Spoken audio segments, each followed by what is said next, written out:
officer on this vessel. Her name is Heidi. Say hello to Heidi, please. Hi, guys. A couple of rules to go through with you while we waddle away out of Station Square here. Number one rule on a duck boat is you must have fun. Can we agree to have fun today? Yes. Good, because otherwise there will be long, awkward silences, and I'm not good at those. Number two rule on a duck boat, there is no smoking. Why? Well, it's a Coast Guard rule. Also, it is bad for you, and you cannot smoke and quack at the same time, unless you're smoking quack, but that's illegal and addictive, and we don't approve of that on a family type of operation. Lastly, this is an open-air tour vehicle. We're going to pass close by to bridge structures, utility poles, trees, shrubs, trucks, buses, submarines, and duck boats, so please remain in your seats. Keep your arms, legs, hair, teeth, eyeballs, cell phones, cameras, stuffed animals, all the things that you're fond of or attached to inside the vessel at all times. We are an inspected passenger vessel. We're going to go out on the water today. Therefore, we have life jackets on board for everyone. Now, we are not required to wear them while underway, but I do need to show you where they are and how they operate. Please look at the ceiling above you. You will see 2 rows of life jackets. On your left, you will see life jackets with people 90 pound D-ring in the front and reconnect it to that snap ring. Give the end of that strap a good tug. Cinch it up tight. Now, should we have to enter the water, we do so face first. We cross our arms in front of us and give the life jacket a big hug. Except on Sundays, you put your hands together and pray. Quack, quack. Okay, let's practice. Here we go. 1, 2, 3. Quack, quack, quack. Perfect. Very good, everybody. Very good. Alright, so we'll be able to practice that for about the next hour. So if you didn't get it that time, no need to worry. We'll be quacking throughout all of downtown here within the next hour or so. So you can prepare for everything. If I look to some of these people, I'm thinking they might have seen the inside of it. Well, if it does look familiar, if anybody's seen the movie Silence of the Lambs, that's where all of Hannibal Lecter's dungeon scenes were filmed right there in the old Allegheny County Jail. Continuing here again to our right, we do have BNY Mellon. BNY Mellon is the second tallest building here in Pittsburgh at 54 stories tall. Now, once again, with our skyline, you'll know that a lot of the buildings that you see have Lubby, Highmark. Well, BNY Mellon is one of the first corporations that put their logo grass on that park, is because that is where the Occupy Pittsburgh movement was held. So there were a lot of protesters in that area, so they had to rip up the grass and put new stuff down. So we're hoping it'll grow back, move back and forth up to 9 inches to accommodate all of the winds here in Pittsburgh. Back over here to our left now, we have the Anya William Penn Hotel. Now, ALCOA stands for the Aluminum Company of America. And my favorite thing about this building is that everything inside of it is made out of aluminum. The floors, the walls, the ceilings, even the bathrooms, the toilets, and sinks. Now, I hear that instead of using toilet paper, they use foil. Dedication, right? Now, I did mention that was the old ALCOA building, but ALCOA does have a new headquarters across the Allegheny River, and they did decide to donate that to all of them now entering the campus of Point Park University. Now, Point Park University was granted university status in 2004. Now, it has the second best dance program in the country. Number 1 is Juilliard in New York. It also boosts more Broadway graduates than any other university in the country as well. So it really has a great conservatory. It's known for having very talented people who can sing and dance and act.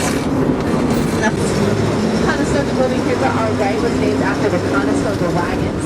The reason it was named after the Conestoga wagons is because back in the day, the villagers would come down here with their wagons, and then they wanted to continue going further. But they couldn't because of the river, until some guy created a business where he took the Conestoga wagon and converted it into a raft. And that's how people used to travel. Okay guys, we're going to be making our way into the water here in just a little bit, but I do have a few requirements before we do so. How many people have been on a roller coaster? Anyone been on a roller coaster? No? No roller coasters? Maybe one in there? Okay. Well, let's get one person from the back. We're going to have one person just come up front here, just because we can only have 6 people in the back. All right. Thank you so much for that. And then when we make our way into the water, we always have everybody put their hands up and scream. Okay? Like we're on a giant ride. Are we ready? So hands up, hands up, hands up. Yes!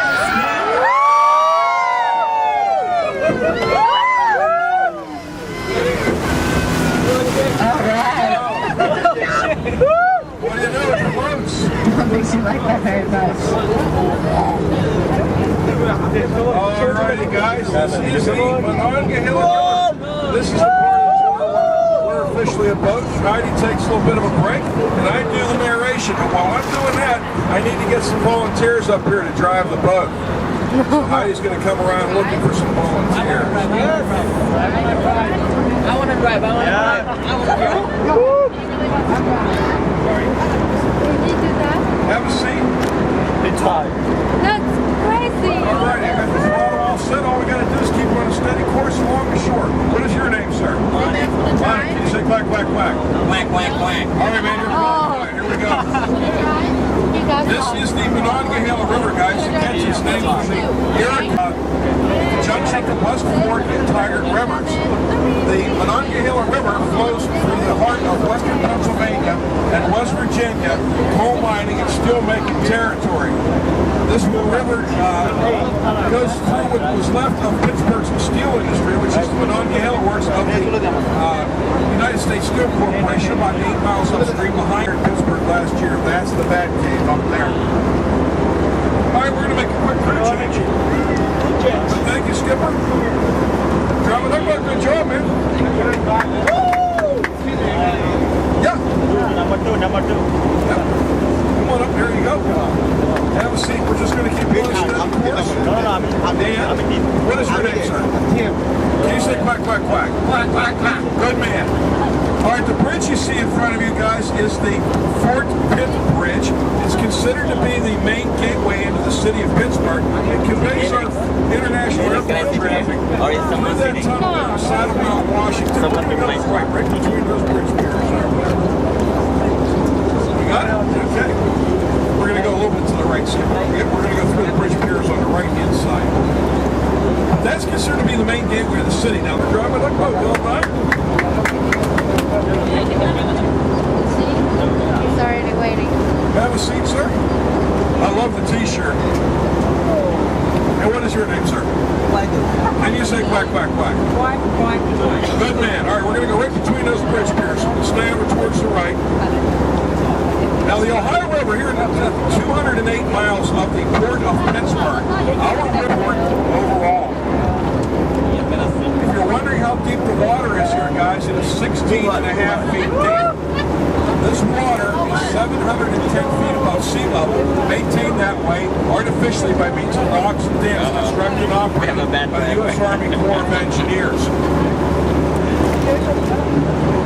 The river you see stretching out there, the Ohio River, like I said, it carries between 36 and 54 million tons of cargo every year.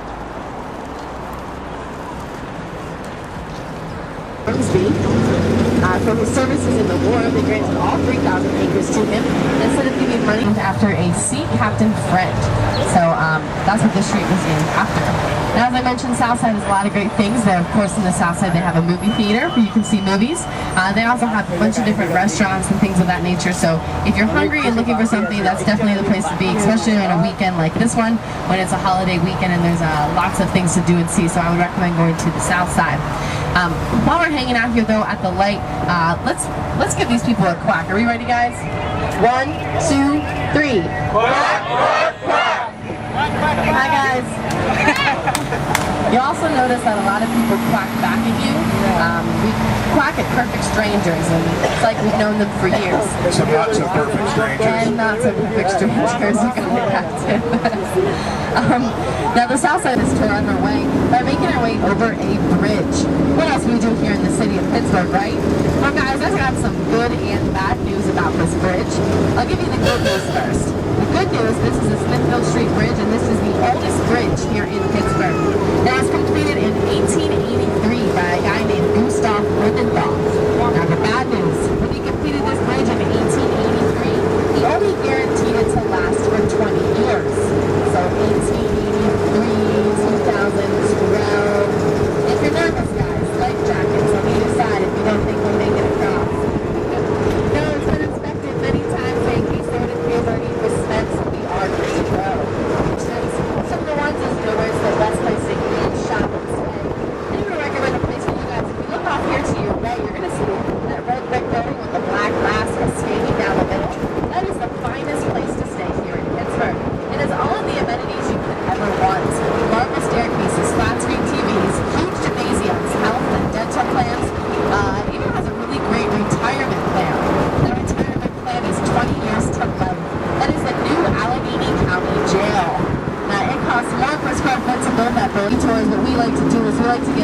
grand prize to anybody who's traveled a great distance to come here.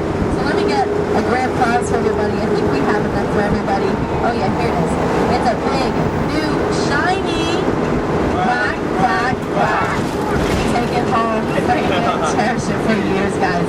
It's a pretty good grand prize, right? Alright, now our first building we have is coming up here to our right. This is PNC First Side Center. Now, PNC First Side Center is a certified LEED, a leader in environmental and energy design. Now, there's 11-foot windows that surround the entire building right there. They allow for 90% of the natural light from outside to make its way inside. Now, like I said, it's a certified LEED recycled. Now, I don't know if the architect knew this though, like that. At one time, that was where the Pittsburgh Public Safety Building was located. Right there, that beautiful park. We will pass by in just a couple of seconds, and it's right there. Now, does anybody, it was the Pittsburgh Public Safety Building. Now, can anybody guess what was wrong with the Pittsburgh Public Safety Building? It wasn't very safe. That's right. Now, it was filled with asbestos. Now what they had to do actually is they actually had to tear it down, and what they did instead of getting rid of the entire building is they crumpled it up and used it in the sidewalks. So even the sidewalks are recycled within that beautiful park right there. They have a lot of different architecture structures inside there. You can see a lot of artwork and stuff. Also all the benches inside are scripted. Going across the boulevard, the Allies, look off to your right. I need everyone to say, "Hi Chinatown." Hi Chinatown, and now say, building is the oldest skyscraper here in Pittsburgh. It's also home to the first radio commercial broadcast by KDKA, and that was on November 2nd in 1920. Now for anybody who's familiar with our skyline, you'll know that at the top of this building has a steel beacon, and that steel beacon flashes green and holds office. Now when he took office, he was the youngest mayor to ever hold office of a major city. When he took office, he was 26 years old, so very young when he did that.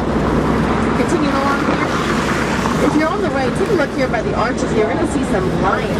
Right up there by the arches, you'll see one stone. So they had to stop because they were hurting the structure of the church. A very bad job. Also, to give another indication of just how dirty we were, if you were a man or a woman who went on your lunch break and were wearing a white or maybe light colored shirt, by the time you went out, got your lunch and came back, your shirt would be stained black or brown from all the soot that was in our air. So it just gives you a good indication of really just how dirty we were at one time. People hang out. Also, all of our full-time theaters are. Here to our right, this is our first theater you'll see. This is the Benedum Center. And the Benedum Center, according to U.S. ticket sales, is the 5th busiest theater in the United States. That's also where Bob Marley played his last American concert here back in 1980. Rounding the corner now, making our way here onto Penn Avenue. Take a look here, we have the Agnes Arcades Plaza. Hello, hello, ready? 1, 2, 3. Like a dance. That was the Agnes Arcades Plaza. Directly beside it is Theater Square. Theater Square is a cabaret theater, meaning you can eat dinner while you watch the show. And directly beside it is the O'Reilly Theater right here. And the O'Reilly Theater is a thrust theater, meaning that the stage jets out into the audience, so you get a really unique interaction with all of those actors and performers. Now both those theaters were designed by a guy by the name of Michael Graves. And if that doesn't sound too familiar, you may recognize him. Now, the city of Pittsburgh actually wanted to tear down this beautiful building and turn it into a parking garage. But else do we need more parking here in Pittsburgh too, right? Well, when Jack Pittsburgh Pops is directed by a pretty popular guy by the name of Marvin Hamlish. Now, Marvin Hamlish is a very famous composer. He has an Oscar, a Tony, an Emmy, and a Grammy for his composing skills, so he's really, really well known. But I think his most prized possession that he's ever received is his I Drove the Ducky Boat sticker that he received on his 60th birthday. That's right, we had him come here on a duck boat just like the one you guys are on for his 60th birthday. So we had a lot of fun with that then as well. Now, other things here in the Cultural District, you notice, of course, that we have a lot of theaters. But in addition to that, we also have a lot of different art galleries. Everybody looks so fancy tonight. Hello, hello. That was a stranger. That was a stranger. We have a lot of art galleries that you can check out in office to help all of the pedestrians from downtown get over to the North Shore to be able to watch at the stadium. All right, here we go, guys. 1, 2, 3. Quack, quack, quack! Quack! Hello, hello. I'm quacking about it. So this is the Renaissance Hotel, guys. This is a 4-star hotel, and the only one here in the downtown Pittsburgh area. And directly beside the Renaissance Hotel, that theater with all the lights on it right there, that is the Bion Theater. Do you know what a German duck sounds like? What's a German duck sound like? Quack, quack, quack. That's pretty good. We pass these guys all day long, so they hear us quacking all the time. It's like they're part of the staff. You would think so, but they work for us. Bye, guys. Bion Theater hosts a lot of off-Broadway shows, so a little bit different. The Benedum Center has a lot of Broadway-type styles, so the Bion Theater is a little different than the other theater I pointed out to you. Notice all these people walking across the bridge. That's for all of the people who are going to the Pirates game right now. So a little bit chaotic here at this intersection right now. The bridge right in front of us is called the Roberto Clemente Bridge. Captain will do a little bit of talking about that once we get into the water. Finally making our way here through the traffic. Take a look here off to your right, and I want to welcome everybody to PNC Park, home of the Pittsburgh Pirates. That's right, take a look at that stadium right there. That stadium is rated #1 by Reader's Digest, MSN.com, ESPN.com, and of course by the captain and myself as the best place to see a baseball game. Reason why? Because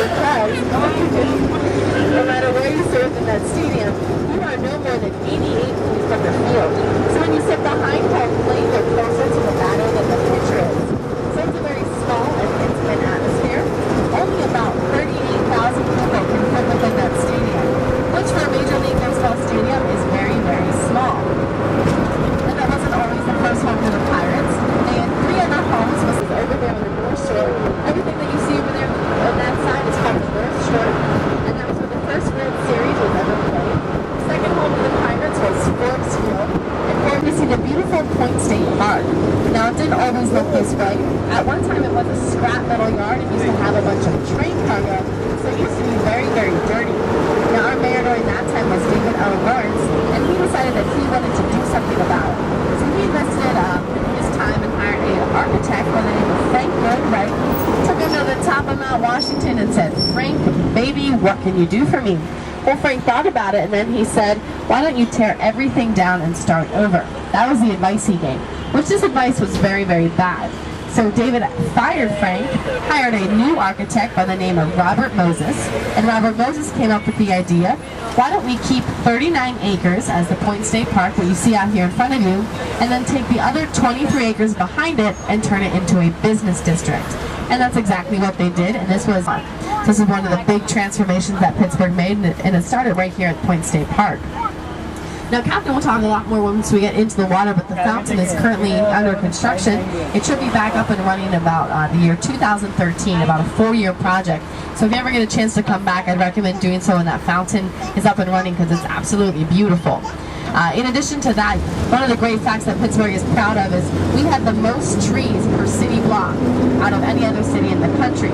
So we really take a lot of pride in having all of our environmentally friendly environment stuff that we have. A lot of great festivals and different events are held right there at Point State Park throughout all of the summer months here in the city of Pittsburgh. Down in the corner right now, we are going to be making our way onto the Boulevard newspapers that we have here in the city of Pittsburgh.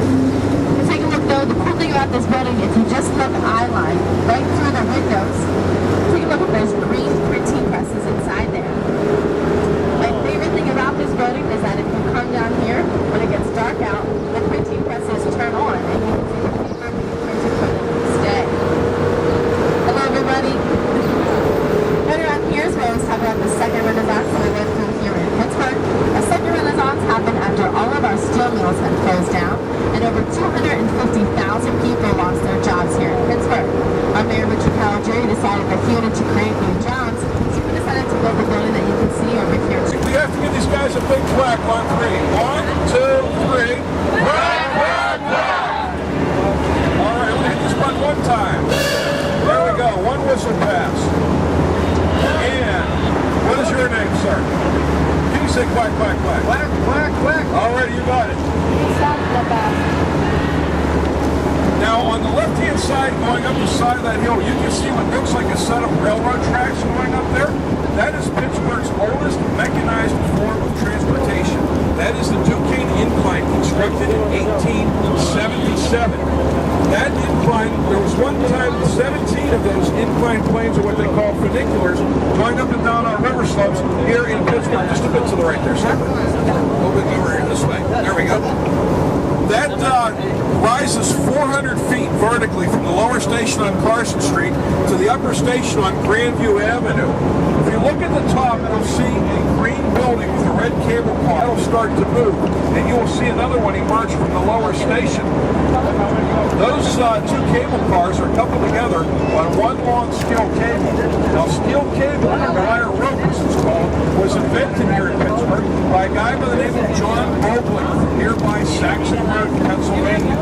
He invented wire rope or steel cable, and he used it to build his most famous creation, which is the Brooklyn Bridge in New York City. It's designed by a guy from here in western Pennsylvania. The bridge you see down there across the Ohio River, the High Arch Suspension Bridge, is the West End Bridge, built between 1931 and 1932. It connects the West End neighborhood on the left with the mansion. At the end of the bridge on the right-hand side, you see a curved building with a big parking garage behind it. That is designed to suck up all of the loose tuition money here in Pittsburgh. Yeah, that's the Rivers Casino right there. They've got table gaming, slots, and all that. To the right of it was the big white flower sculpture. I've always said big fish just jumped off the bow right there.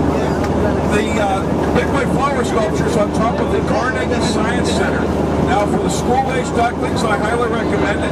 That's got dozens of interactive exhibits. It's got cryogenics, robotics, astronomy. It's got the Muir Planetarium at the conclusion of World War II.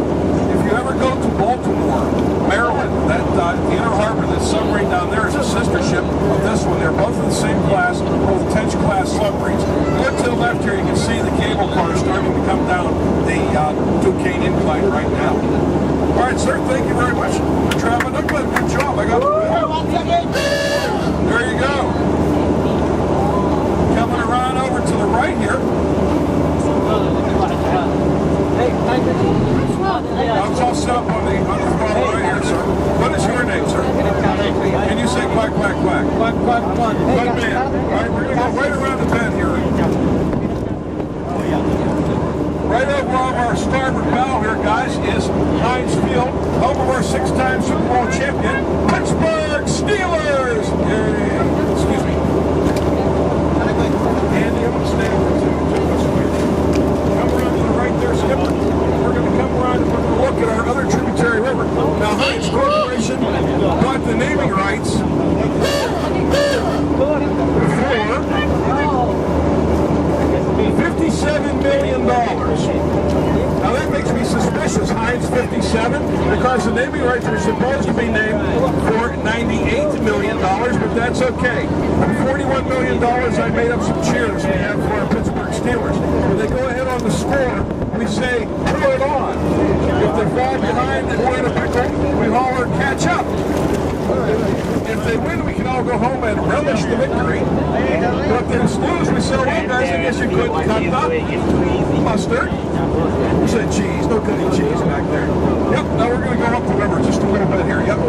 This other river here, guys, this is the Allegheny River. This is our other tributary. The Allegheny River begins here in the, north of us, near the city of, or little town of Countersburg, Pennsylvania, in Potter County. It flows north to Olean, New York, turns around and comes south for a total distance of 280 miles only.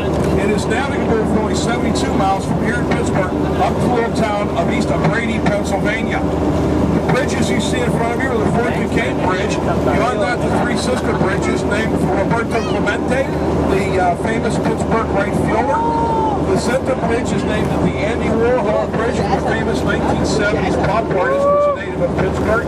And the third bridge is named for Rachel Carson, author of Silent Spring, pioneering environmentalist native of Lathrop, Pennsylvania. There you go. Good man. That stone arch is surrounding a bronze statue. That bronze statue is of Mr. Rogers, of Mr. Rogers' Neighborhood, a children's television program, was produced here in Pittsburgh at our local public television station, WQED, located in the Oakland section of Pittsburgh.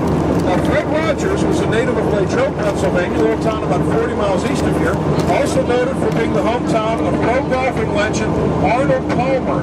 It's also where they invented the banana split sundae, and they also had one of the earliest beer breweries in the United States. It was founded by a bunch of monks, believe it or not. Monster Life was the previous television program. He told everybody, please don't do anything extravagant. We said, no problem, Fred. Hit that button one time. There you go. We said, no problem, Fred, nothing extravagant. We're just going to take this state park fountain that's undergoing reconstruction. My duckboat, good job, man. Are you the next one? Have a seat right there. Okay.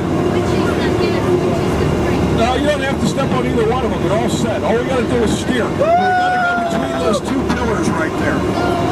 Just keep going straight right now, and then we'll make a little bit of a right. Now, coming on the left-hand side, you'll see a 13-star American flag over top of a little